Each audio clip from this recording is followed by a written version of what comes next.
อปาที่ว่าแรงว่าร้ายยังบ่ได้เคิงใจของเธอโดนหลอกผู้เป้าหน้าลาวหน้าเสือให้หลงกลของเธอหลายคนคำว่าฮักมัวเป็นคำตัวแต่อายก็ยังสู้ตั้งโดนแต่มือนี้มือที่อายหลุดพ้นเลยอยากประกาศให้คนเขาหูว่าเจ้าเป็นจังได้สวยแค่เพียงภายนอกแต่ข้างในแสนเน่าให้มาเอาของเก่าไปอยากได้เจ็บมาเพียงพอแล้วกับผู้หญิงหลายใจจนตัวต่อไปแบกข้างไทยทะเลี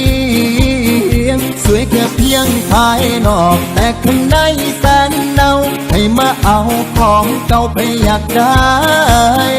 เจ็บมาเพียงพอแล้วกับผู้หญิงหลายใจจนตัวต่อไปแบกข้างไทยทะเลียงผู้หญิงของทา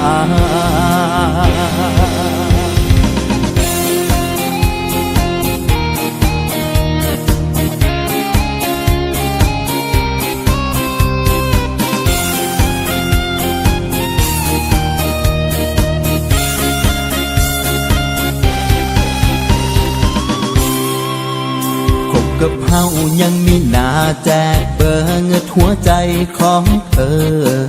เหตุใดจังใดผู้บ่าวก็มีอย่างนี้เที่ยวกับผู้ชายบ่ทันโดนออกลายให้เขาเห็น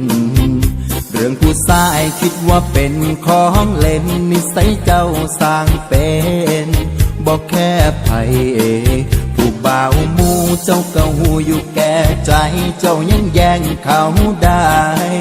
บ่อายคนแพ้ใจสวยแค่เพียงภายนอกแต่ข้างในแสนเน่าให้มาเอาของเก่าไปอยากได้เจ็บมาเพียงพอแล้วกับผู้หญิงหลายใจจนตัวต่อไปแบกข้างไทยทะเลียงสวยแค่เพียงภายนอกแต่ข้างในแสนเน่าให้มาเอาของเก่าไปอยากได้เจ็บมาเพียงพอแล้วกับผู้หญิงหลายใจจนตัวต่อไปแบกข้างไทยทะเลียงผู้หญิงของทา